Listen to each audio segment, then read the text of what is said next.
Selamat siang untuk kita semua. Perkenalkan, nama saya Maria Edita Teva, NPM 33180047. Saya semester 6B. Di sini saya akan mempresentasikan hasil review materi fisiologi hewan dari pertemuan 1 sampai dengan pertemuan ke-7.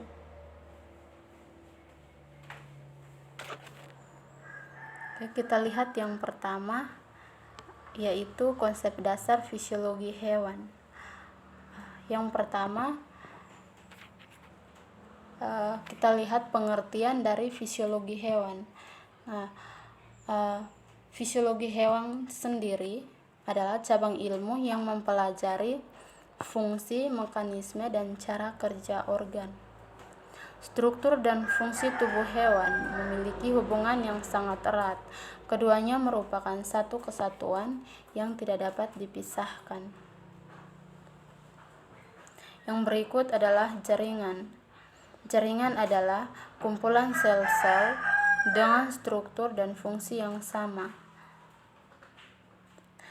Jaringan dapat dikelompokkan menjadi 4 kategori, yaitu jaringan epitelium, jaringan ikat, jaringan saraf, dan jaringan otot. Yang pertama, kita bahas satu persatu. Dari jaringan pertama, yaitu jaringan epitelium. Jaringan epitelium di sini adalah jaringan yang berbentuk lapisan-lapisan sel yang terkemas dengan rapat, yang berfungsi sebagai pelindung bagian luar tubuh, melapisi organ, dan pelindung organ dalam tubuh. Yang kedua adalah jaringan ikat. Jaringan ikat berfungsi sebagai pengikat atau penyokong jaringan lainnya. Yang ketiga adalah jaringan saraf. Jaringan saraf adalah neuron atau unit fungsional jaringan saraf adalah neuron atau sel saraf.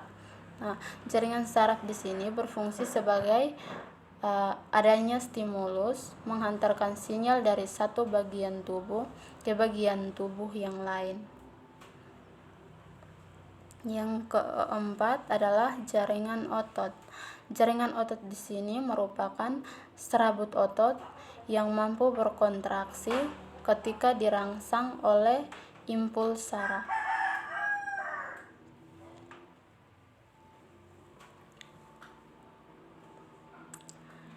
Yang berikut, sistem peredaran darah hewan.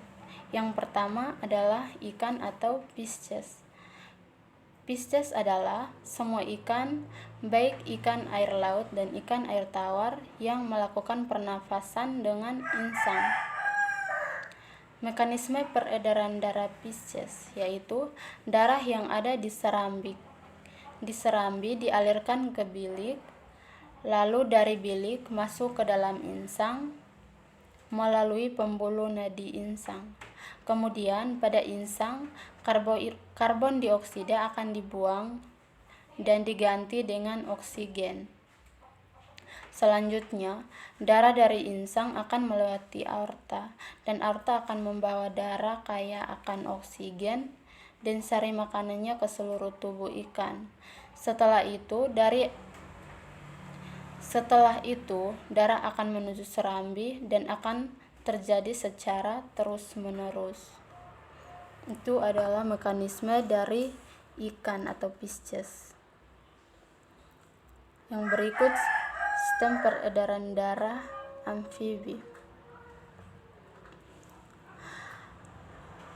Pada amfibi berbeda dengan Pisces, yaitu amfibi dapat hidup di 2 tempat, yakni di darat dan di air, misalnya katak atau kodok. Mekanisme amfibi yaitu udara dari seluruh tubuh melalui pembuluh vena menuju ke serambi kanan, lalu dari serambi kanan menuju ke bilik. Dari bilik darah akan mengalir menuju paru-paru dan akan mengikat oksigen, serta karbon dioksida akan dikeluarkan dari tubuh katak tersebut. Kemudian darah oleh jantung akan dipompa dari paru-paru menuju serambi kiri, dari serambi kiri menuju lagi ke bilik, dan dari bilik darah akan dibawa oleh pembuluh arteri untuk disebarkan ke seluruh tubuh katak.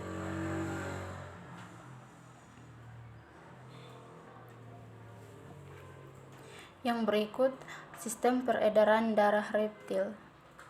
Reptil adalah hewan yang memiliki fisik kulit bersisik dan dapat bergerak dengan cara merayap atau melata.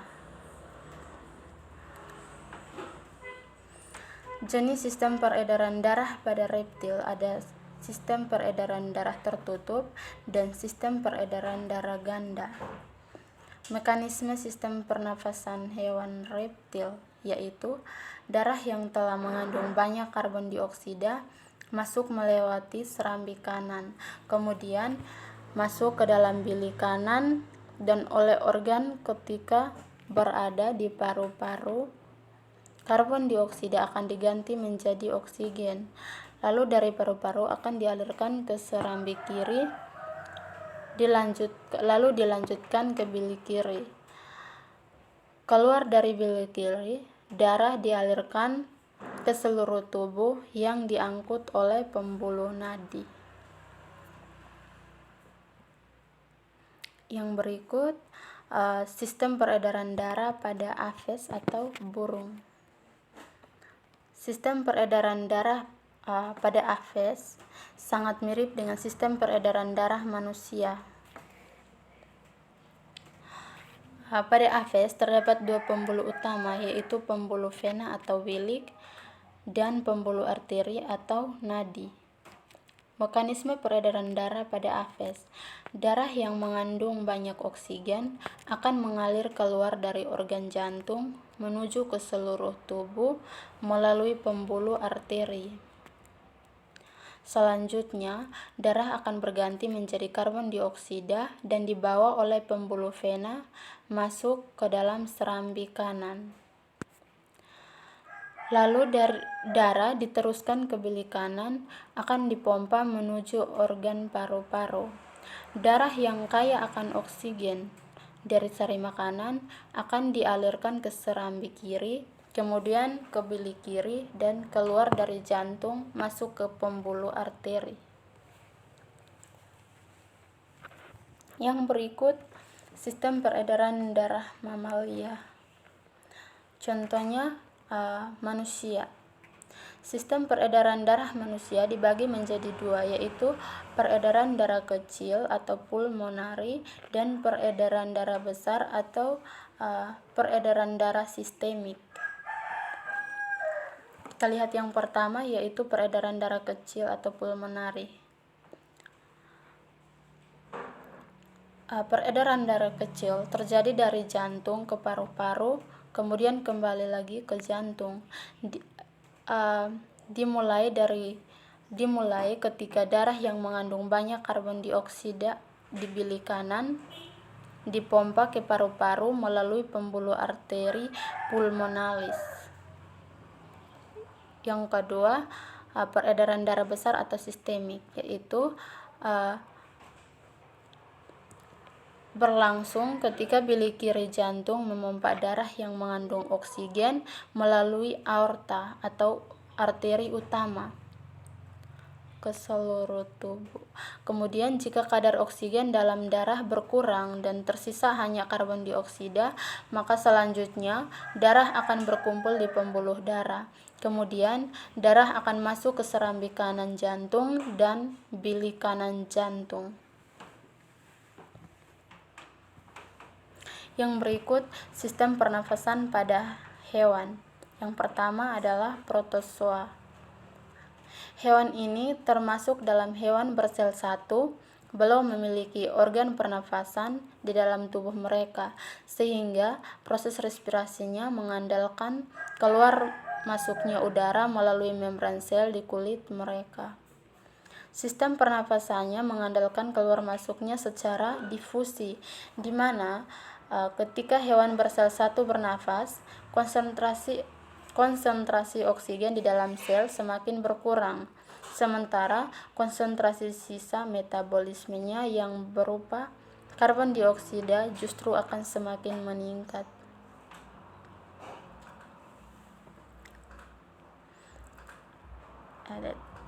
Yang kedua insekta. Tadi yang pertama protozoa, maka yang kedua adalah insekta. Nah, hewan yang tergolong dalam insekta atau serangga biasanya bernafas dengan trakea. Sistem pernafasan pada serangga dibagi menjadi tiga fase, yaitu fase inspirasi, fase pertukaran gas, dan fase ekspirasi. Kita lihat yang pertama yaitu fase inspirasi. Pada fase inspirasi, otot pada kerangka luar suatu serangga akan mengendurkan tubuhnya mengembang, sehingga udara luar dapat masuk melalui spirakel, kemudian menuju trakeol sampai ke sel-sel tubuh. Dalam trakeol akan terjadi proses pertukaran gas dengan sel-sel tubuh, di mana oksigen akan berdifusi dari spirakel ke sel-sel tubuh, dan karbon dioksida akan menuju ke trakea dan akan keluar melalui spirakel. Pada fase inspirasi, otot kerangka keluar pada serangga akan berkontraksi sehingga karbon dioksida akan menuju ke trakea dan akan keluar melalui spirakel.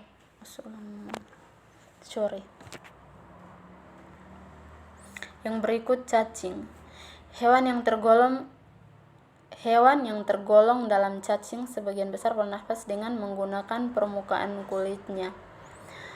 Kulit cacing umumnya memiliki banyak kapiler darah dan juga kelenjar lendir yang secara kontinu akan selalu menghasilkan lendir. Lendir yang dihasilkan memiliki manfaat untuk menjaga kulit cacing agar tetap basah sehingga oksigen akan tetap mudah berdifusi melalui permukaan kulit cacing. Zat sisa pembakaran berupa karbohidrat dan juga uap air kemudian akan keluar melalui permukaan kulit cacing melalui proses difusi. Yang berikut Pisces. Pisces bernafas menggunakan insang yang berjumlah 4 pasang. Insang ini berada di samping kiri, kanan, dan di bagian kepala ikan. Ikan melakukan pernafasan dengan membuka dan menutup mulutnya sembari bergantian membuka dan menutup insangnya.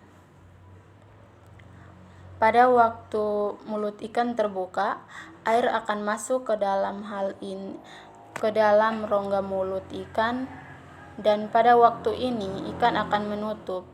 Hal ini akan membuat oksigen terlarut dalam air dan masuk secara difusi ke dalam pembuluh kapiler yang terdapat pada insang. Pada waktu mulut ikan tertutup, maka insang akan membuka dan akan menyebabkan air beserta karbon dioksida keluar melalui lembaran-lembaran insang. Yang berikut amfibi. Amfibi merupakan hewan yang dapat hidup di 2 wilayah, yaitu di darat dan di air. Contohnya katak. Katak dewasa terdapat 2 kantung berdinding tipis dan juga elastis yang banyak mengandung kapiler darah, dan kedua kantung paru-paru ini biasanya berhubungan dengan bronkus.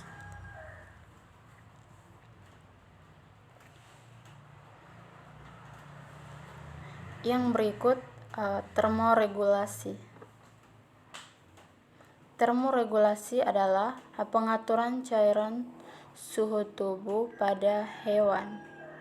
Termoregulasi adalah pengaturan cairan tubuh dan ekskresi elemen-elemen dari homeostatis. Dalam termoregulasi dikenal adanya hewan berdarah dingin dan hewan berdarah panas. Ahli biologi lebih suka menggunakan istilah ektoterm dan endoterm yang berhubungan dengan sumber panas utama tubuh hewan. Ektoterm adalah hewan yang panas tubuhnya berasal dari lingkungan atau menyerap panas pada lingkungan. Hewan dalam kelompok ini adalah hewan anggota invertebrata, ikan, amfibi, dan reptilia. Berikut endoterm adalah hewan yang panas tubuhnya berasal dari hasil metabolisme. Endoterm dijumpai pada kelompok burung atau aves. Mekanisme perubahan panas tubuh hewan dapat terjadi dengan 4 proses, yaitu konduksi, konveksi, radiasi, dan evaporasi.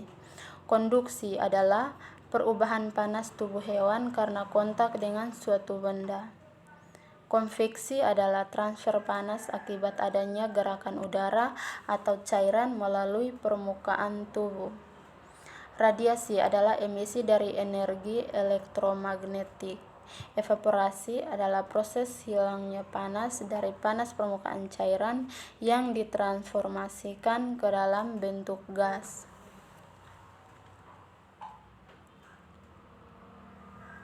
Yang berikut reproduksi hewan. Pertama, kita perlu mengetahui pengertian dari reproduksi. Nah, reproduksi adalah suatu proses biologis di mana individu organisme baru diproduksi.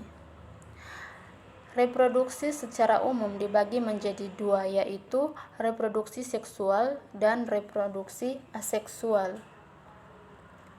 Pertama, kita lihat reproduksi aseksual atau vegetatif.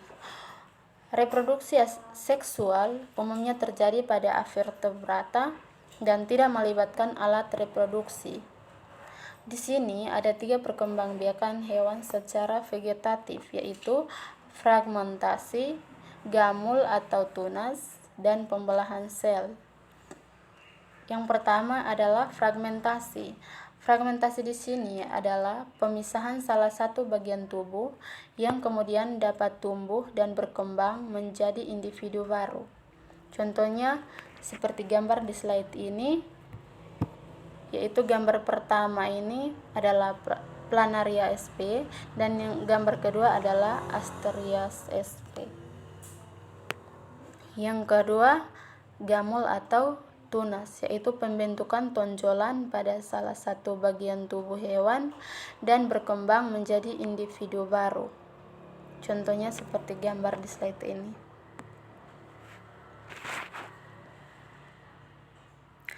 Pembelahan sel, yaitu terjadi pada organisme sel 1.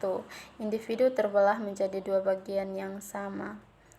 Fisi, yaitu pembelahan sel pada sel induk dan hasilnya akan berkembang menjadi individu baru. Fisi dibedakan menjadi 2, yaitu pembelahan biner dan pembelahan multipel. Perkembangbiakan seksual pada hewan melibatkan alat reproduksi sel kelamin atau gamet jantan dan gamet betina. Pembuahan atau fertilisasi pada hewan ada 2 jenis, yaitu fertilisasi internal dan fertilisasi eksternal. Nah, fertilisasi internal atau pembuahan internal itu terjadi di dalam tubuh induk betina, sedangkan fertilisasi eksternal adalah pembuahan yang terjadi di luar tubuh induk betina.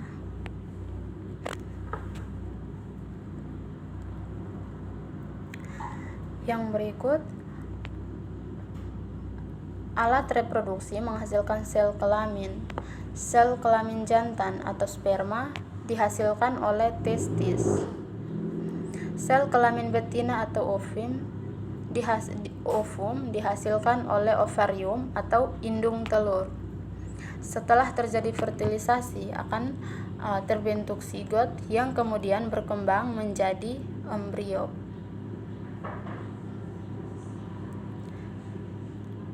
Yang berikut, perkembangan dan kelahiran embrio dapat dilakukan melalui 3 cara, yaitu vivipar atau melahirkan, dan ovipar yang bertelur, dan ovivivipar atau lahir dan bertelur.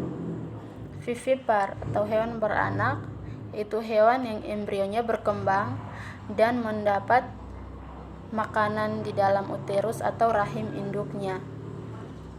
Yang kedua, ovipar atau bertelur, yaitu hewan yang embrionya berkembang di dalam telur. Yang berikut ovivivipar atau lahir dan telur, yaitu hewan yang embrionya berkembang di dalam telur tetapi berada di dalam tubuh induknya.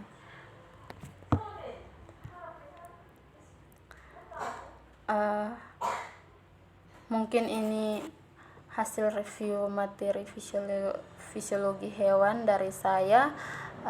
Kurang dan lebihnya saya minta maaf. Selamat siang untuk kita semua.